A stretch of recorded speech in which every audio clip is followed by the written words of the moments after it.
Sell-off, but not for XRP. It is exploding toward the $1 mark. Right now, it stands at 87 cents. This is a gain of 4.5%, as investors in the seventh largest cryptocurrency are optimistic about the future of the now $3 trillion industry under a Trump presidency.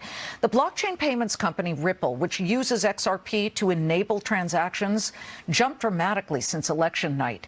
And it saw big surges earlier this week on speculation that its CEO held a meeting with the president-elect following his victory, and speculation that anti-crypto SEC chief Gary Gensler might soon announce his resignation, which we just talked about with former SEC Director Norm Champ. Ripple CEO Brad Garlinghouse is here in a Fox Business exclusive in studio to discuss all of this.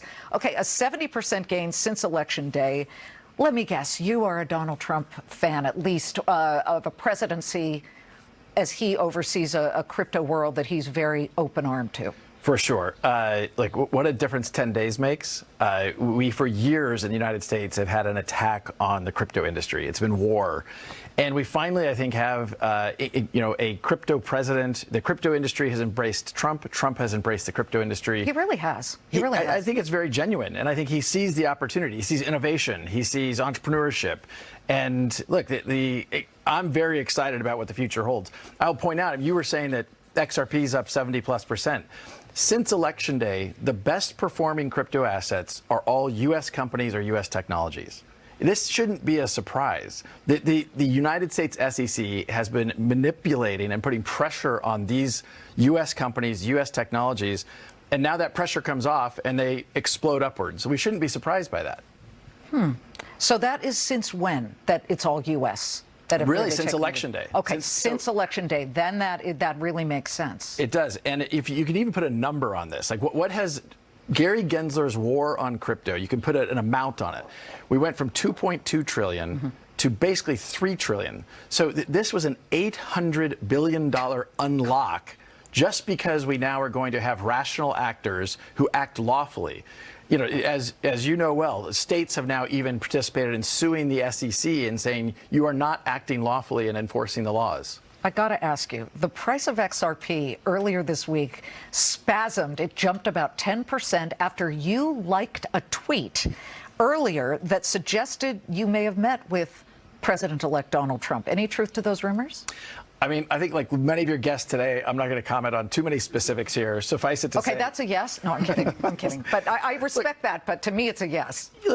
We have been active throughout this election cycle in being very pro-crypto, pro-innovation. And how do we make sure that this Congress and, the president, obviously, it's a totally new day. And I could not be happier about like a Congress that I think is, as Norm said earlier, your guest, we got to get away from regulation through enforcement.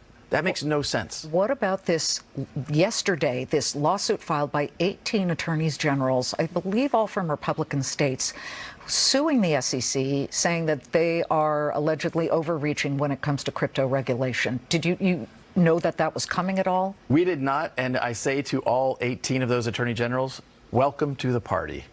Look, we have been fighting, Ripple's been fighting this fight since the very beginning. We've spent literally over $150 million fighting the SEC, an unlawful war. And so I'm thrilled they're joined. I wish they would have joined earlier. But, even in their case, what they filed cites the Ripple case over and over. And so they see what has happened. They see how Gensler has overreached.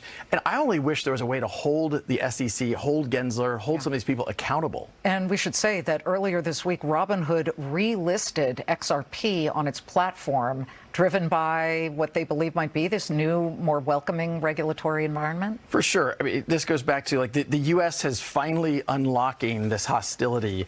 And I do think things like Robinhood saying, I'm surprised they didn't do it sooner, but I'm glad they did it now. And, I expect Robinhood, by the way, up 37% this month alone. Nice move for Robinhood. And Vlad Tenev, the CEO, sat here and said that crypto has been a huge driver for their bottom line. I mean, he said that it actually is an order of magnitude, a 10x decrease in cost in order for him to trade. Brad, thanks for stopping by. It's Great really to see you, Brad Garlinghouse. All right, folks, we're looking at a market in the red today. Maybe it's a little bit of an overbought market, so we've seen some sell-off, some profit taking on this Friday.